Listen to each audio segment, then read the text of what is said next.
So, good morning, sir. I'm Nagwayan Eugenio, BS Criminology, Section B. First, I will discuss about types of wounds. There are types of wounds. First, abrasion. Two, puncture. Three, incision. Four, laceration. Fifth, avulsion. Lastly, an amputation. We discuss about abrasions. Abrasions occur when the skins rub against a rough surface. This kind of wound is not deep, so there is a little to no bleeding that occurs. So, let's move to punctures. These punctures are hole-shaped wounds caused by pointy objects such as needles and nails. It may seemingly be harmless, but if the wound is contaminated, antibiotics or a tetanus shot may be needed. Let's proceed on incision.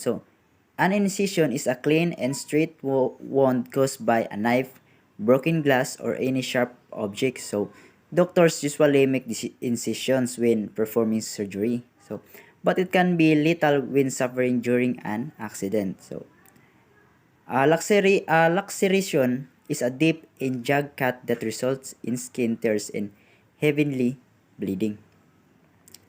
Heavy bleeding.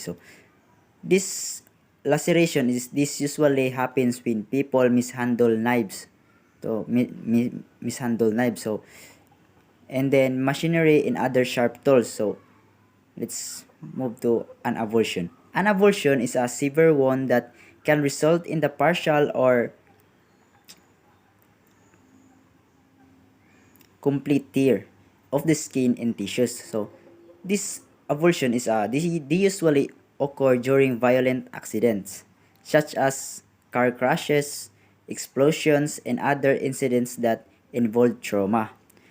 Lastly, this we called an amputation. This amputation refers to the loss of an extremity such as an arm, finger, or leg.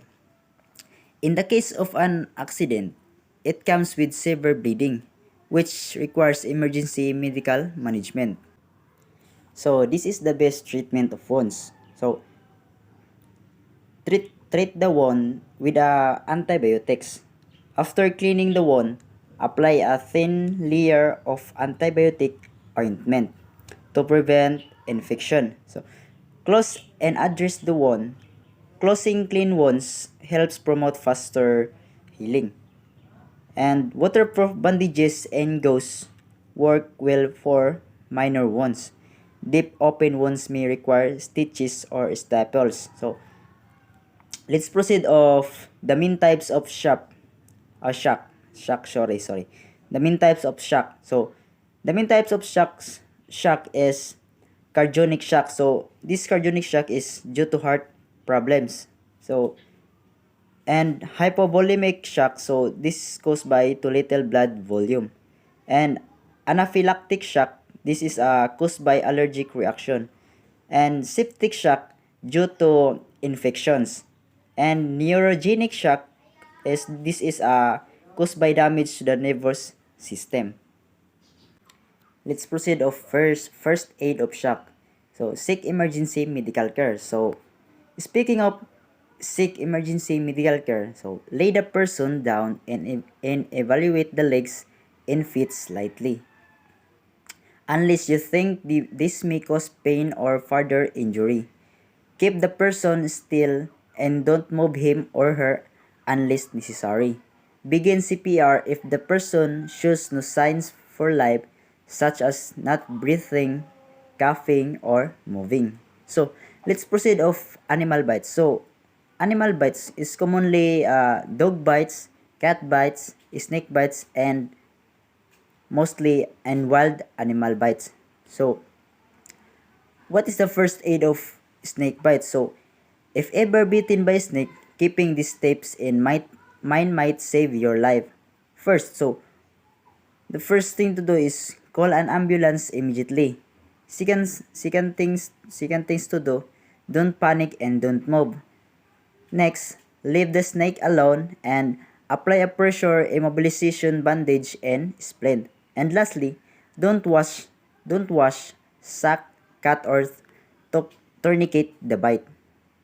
So let's proceed of treatment for snake bites. So wash the bite wash the bite with soap and water. Second, keep the bitten area still and lower down the heart. Third, cover the area with a clean, cold compress or a moist dressing that is swelling in discomfort. Fourth, monitor breathing and heart rate. And lastly, remove all rings, watches, and constrictive clothing in case of swelling. So let's proceed of first aid for dog bites. So what to do? So the first thing to do is wash the bite area with soap and water. If the bite is bleeding, put pressure on it using sterilized gauze or a clean cloth. If the bleeding has stopped, put antibiotic ointment on the area and cover the area with a bandage or sterilized gauze. And if your child has pain, give acetaminophen or ibuprofen. So, how do you know if a dog bite it's serious? So, this is a common. Sorry. This is the how do you know if a dog bite is serious? So, first, people should seek emergency medical attention for a dog bite if they have uncontrollable bleeding from the wound, a fever. Second, a red, swollen, or a painful wound, a wound that feels warm, and a deep wound and have not their tetanus shot within the last 5 years.